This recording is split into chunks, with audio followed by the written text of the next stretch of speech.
Is that you're supposed to do? What? Yeah, that's why there's spit in the middle.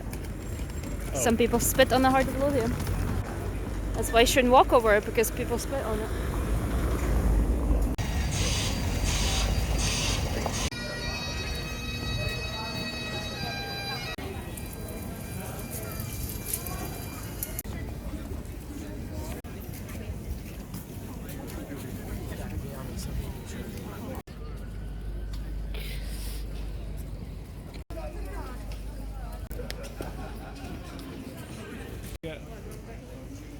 In December 2022, we had a Historic Scotland membership that was about to expire, so we decided to visit Edinburgh Castle, so I could give you a tour of it and tell you about its history. So please come along as I tell you tales of battles, betrayals, and prison breaks. Edinburgh Castle was first mentioned as Dunedin in the old Welsh poem Agudoddin, dated to around 600 AD, which tells of the failed assault by local Britons on the Anglo-Saxon fortress of Catterick in Yorkshire. It would originally have referred to a hill fort, where the castle now stands, though excavation has revealed that the site has been occupied since the Bronze Age, but perhaps not continuously. The fort was besieged in 638, but the sources don't say who did this. It was most likely the Northumbrian Angles though, because Lothian was considered part of Northumbria after that point. However, it would have passed into the hands of the Scots by 973, when King Edgar of England acknowledged Lothian as part of Scotland.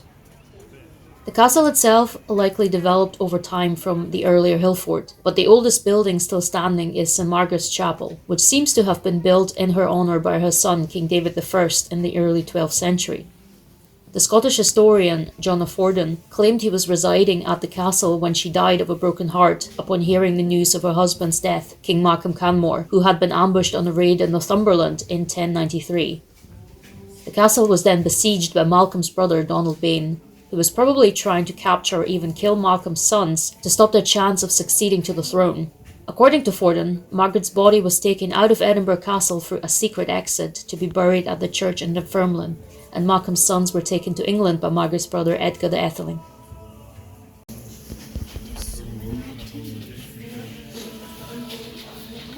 The oldest son, Edgar, managed to overthrow Donald in 1097 with the backing of Henry I of England, and him and his brothers ruled in succession. Edinburgh was made a borough by David I in the early 12th century and was one of his favourite residences. The boroughs were intended as a new centre of religion, trade and administration, and were mostly populated by immigrants invited from England, but some also came from France, Belgium and Germany.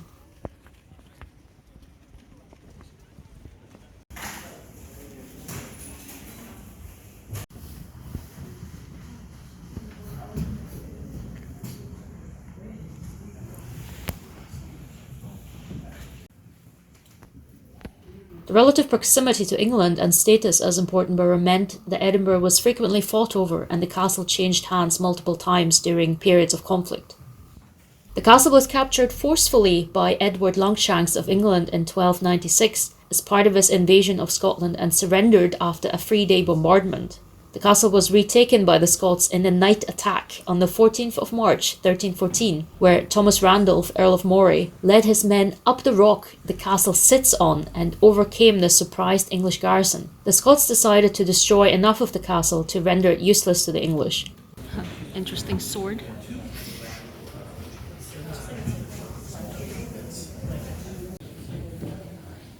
Poor Bob got stuffed and put in a case for his services. The castle was once again taken by the English in 1335, however, as part of Edward III's invasion.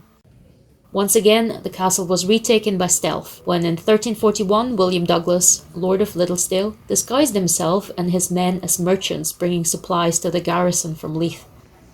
They stopped their cart in the entrance to prevent the gates from closing, after which more men who were hiding nearby rushed in and both groups killed the English garrison.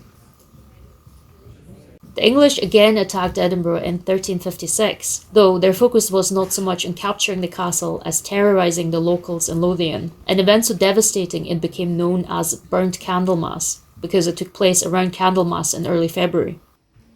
The Scottish Wars of Independence finally ended with the Treaty of Berwick the following year.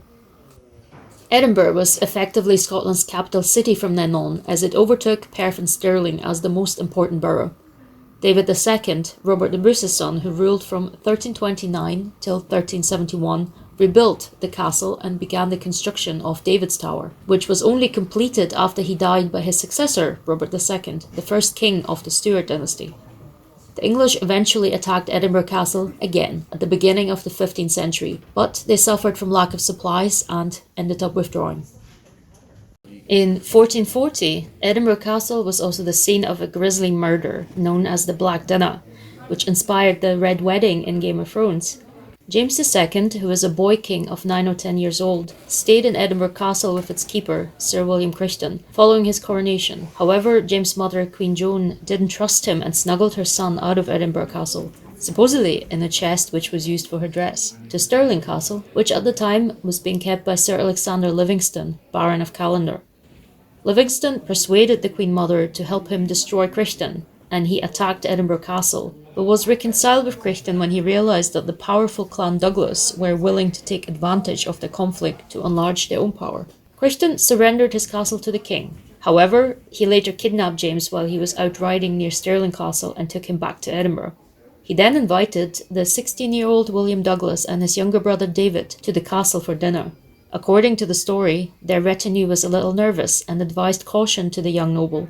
William dismissed them, perhaps too excited to dine with the king. Dinner time came, and while they ate, a man entered the room and placed a black bull's head on the table in front of the young brothers, a symbol of death. Next, they were dragged into the courtyard, despite the young king's protests, given a mock trial of treason, and beheaded on the spot. Many historians suspect that it was William and David's own granduncle, James Douglas, who put Crichton up to this, since he received William's lands along with the earldom of Douglas and did nothing to avenge his grandnephew's deaths. However, James Douglas died and was succeeded by his son William, who proved to be the downfall of Crichton. He joined forces with Alexander Livingston, and together they forced Crichton to give up the castle and his office as Chancellor.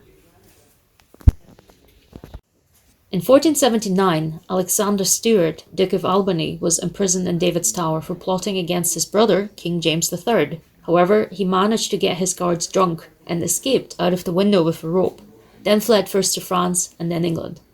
He joined the future Richard III of England on his invasion of Scotland in 1482, so James led the Scottish army to meet them and stopped at the town of Lauder in the Borders. The Scottish nobles in his army were fed up with the king's favourites, many of them commoners risen through the ranks. The nobles detested their influence over the king, so they hanged them, arrested James, and took him to Edinburgh Castle rather than fighting the English.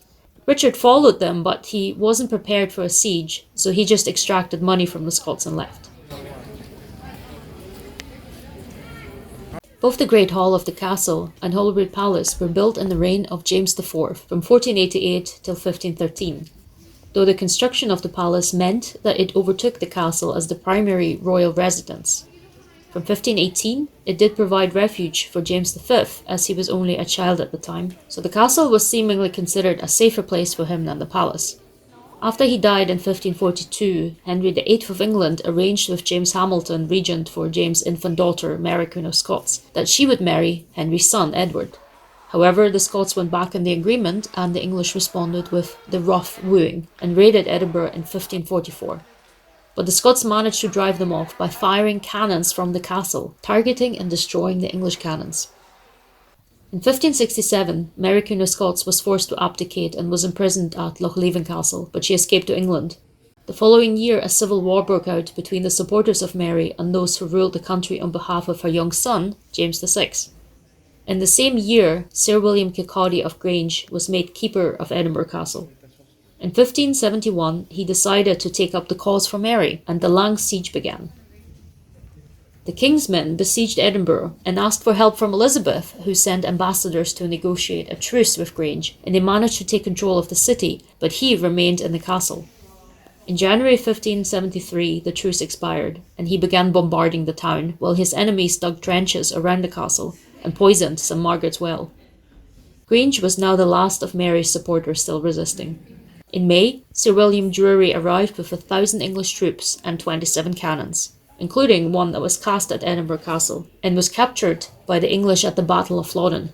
The English bombarded the castle and caused the Constable's Tower and part of David's Tower to collapse, and Grange ended up surrendering. He was hanged at the Market Cross in August, and the castle was given to Judge Douglas, brother of the regent of James VI, who rebuilt the castle and built the Half Moon Battery. James VI became King of England upon Elizabeth's death in 1603, and his son and successor Charles I was the last monarch to stay in Edinburgh Castle before his coronation in 1633.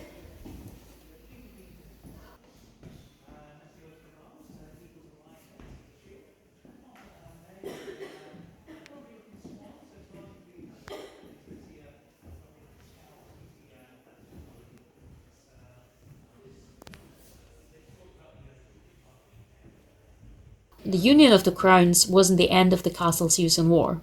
It was captured in 1639 during the First Bishops' War by the Covenanters, an alliance formed to oppose Charles when he tried to impose a new prayer book on the Scots. When the war ended in the same year, they returned it to him, but then retook it after a siege the following year in the Second Bishops' War, and kept it from then on. They would be in charge of Scotland for the next decade. Two figures stand out in this part of history: Archibald Campbell, Earl of Argyll, and James Graham, Earl of Montrose. Archibald Campbell was the leader of the Covenanters and wanted to curtail the king's power through removing the monarch's right to nominate the candidates for the positions of Lord of the Articles, and instead invest this right with the three estates: the clergy, nobility, and burgesses. Some Scottish nobles saw this as a power grab by Campbells and the Presbyterians. The more moderate James Graham was the leader of those nobles, and together they signed the Bond of Cumbernauld, vowing to oppose Campbell and his faction, who, in Graham's eyes, acted purely in self-interest and not for the Scottish people. Campbell found out about the pact after the Second Bishops' War ended, and Graham was charged with holding intrigues against Campbell and imprisoned in Edinburgh Castle. However, since Graham had been friendly with the king, Charles negotiated his release, but had to acquiesce to the Covenanters' demands to relinquish some of his powers in Scotland. In 1642, the First English Civil War broke out as the result of a power struggle between Charles and the English Parliament. Frustrated with the king's refusal to compromise, they decided to depose him. The man must be mad. He's asking Americans to put down their arms and give up this unnatural rebellion. He even accuses the rebel government of oppression and injustice. Now let's rip. I win. Look. Jesus! Ah! I've been here since April last, almost 3 months now.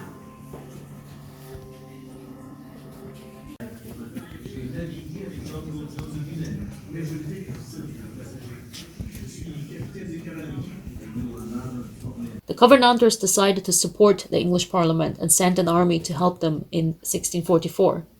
Graham responded by recruiting soldiers from the Highlands and Ireland to fight in the name of the king.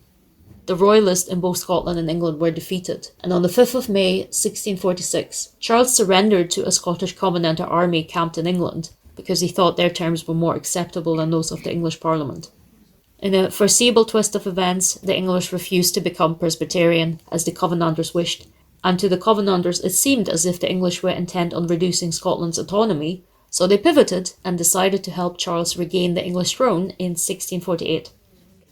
The Scots invaded England and were joined by local royalists, but both were defeated by the New Model Army, which had been established in 1645 with future dictator Oliver Cromwell second in command.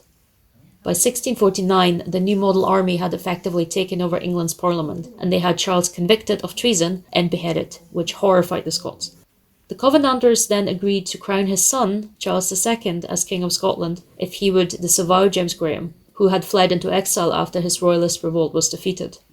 Charles II agreed to betray his strongest supporter, and so when Graham returned to Scotland with a mercenary army, he was defeated, captured, and stayed one last night as a prisoner at Edinburgh Castle on the 20th of May, 1650, before being hanged the following day. The same year, Oliver Cromwell invaded Scotland and captured Edinburgh Castle after a 3-month siege. Charles and the Scots were defeated at Worcester the following year and the Scottish Parliament was abolished.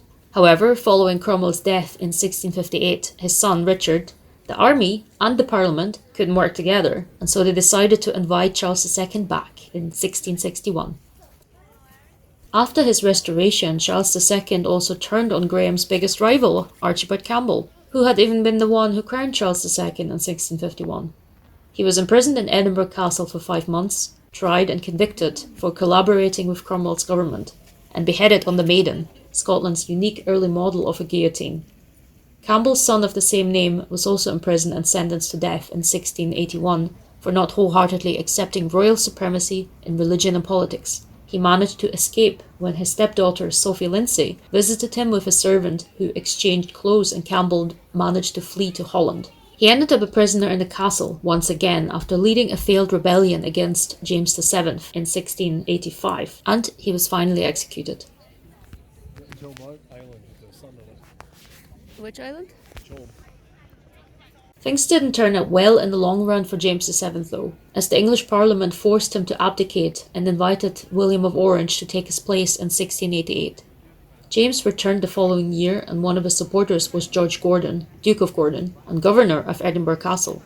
Gordon held the castle against William's supporters, but he surrendered within the year. James was defeated at the Battle of the Boyne in Ireland and went into exile. His son, James the Old Pretender, attempted to take the throne in 1715 in response to the coronation of George I as king.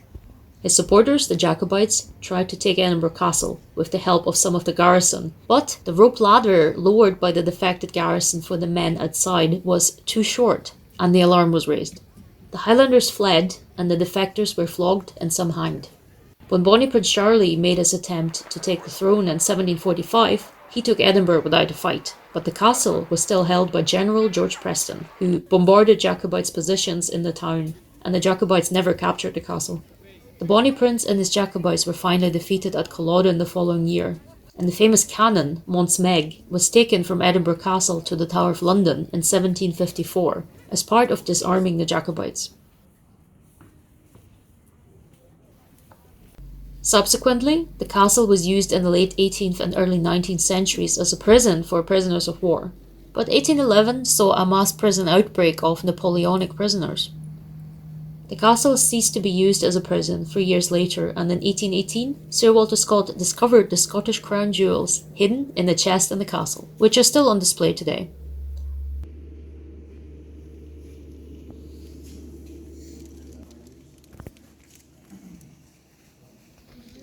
In 1822, King George IV visited Edinburgh, first monarch to do so since Charles II, and in 1829, Mons Meg was returned to Edinburgh Castle.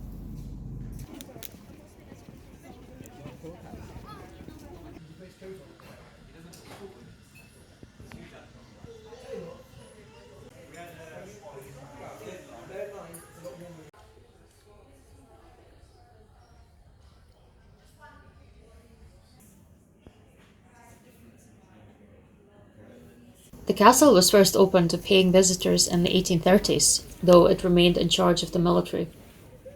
In 1845, St Margaret's Chapel was rediscovered after having been used as a store, and in the 1880s, the Great Hall was restored, having been used as barracks until then. The last garrison to remain stationed in the castle left in 1923, though it was used as a prison again during the 2 World Wars.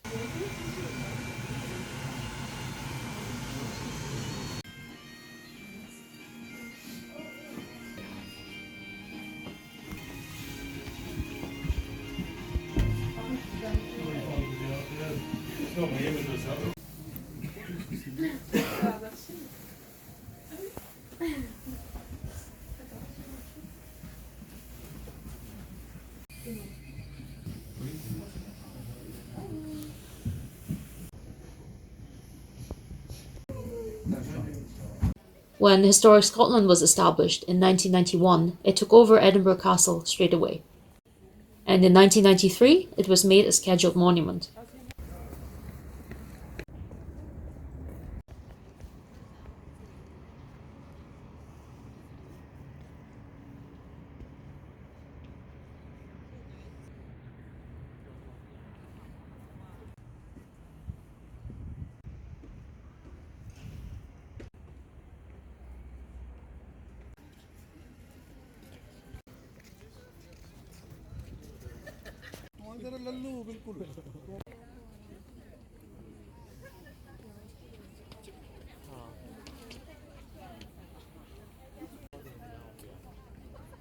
Edinburgh Castle is highly recommended, even just for the magnificent view over the city, strolling in the footsteps of Scottish kings, and seeing the crown jewels. If you happen to be in Edinburgh in September, make sure to check out the Doors Open Days, a festival that lets you get into the castle and many other visitor attractions for free. I hope you enjoyed this little history of the castle. However, it's not over yet, because there's a bit more we managed to see before we had to leave Edinburgh.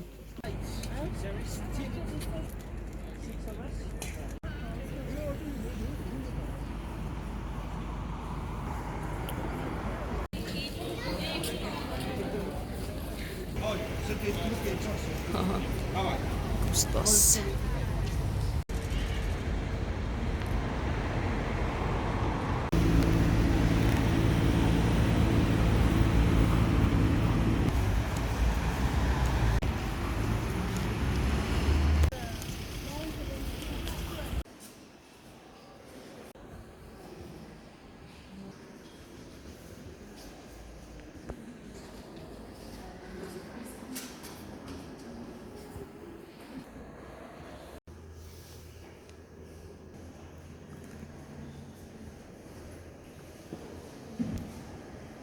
Oh wow.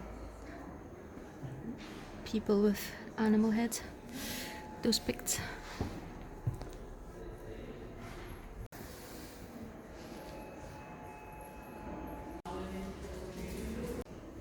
Oh, he's playing the harp.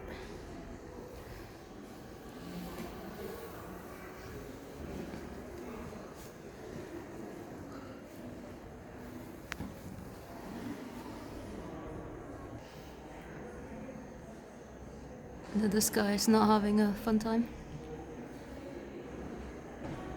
Here's some of the OM script on the stone. I feel like I've seen this one before in a book.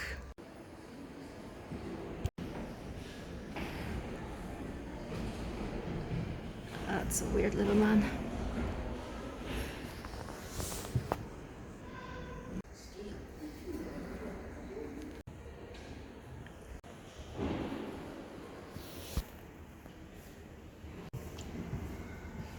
This is actually the statue that was fished out in Cramond. We visited Cramond recently. There was a sign telling us about it. This is the thing, I suppose.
Looks like a bit like a dog face from this angle.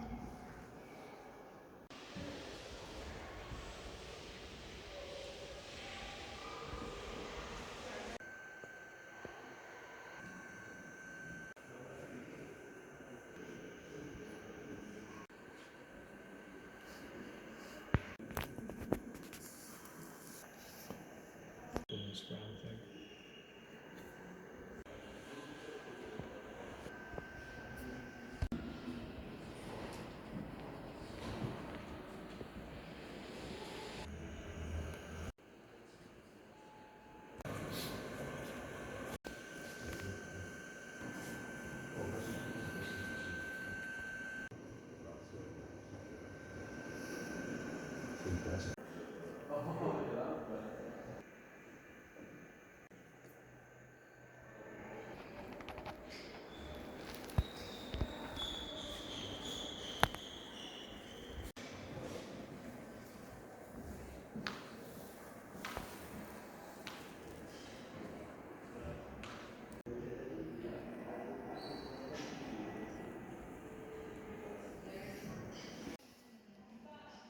something. It does look a bit like a whale or a fish.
Well done.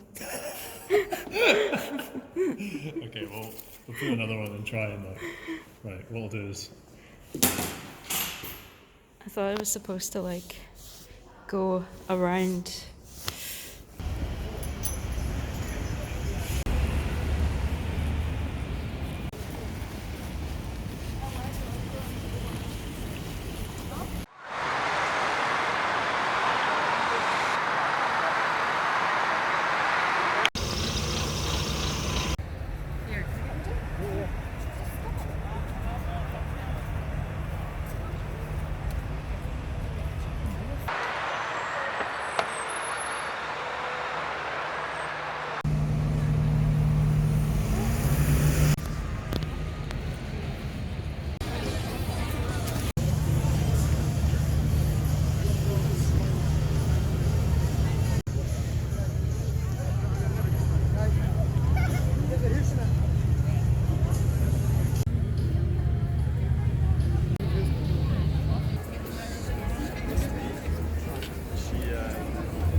Thank you for watching. If you want to support this channel, give a like and comment what your favourite part of Edinburgh Castle was, or your favourite place to visit in Edinburgh.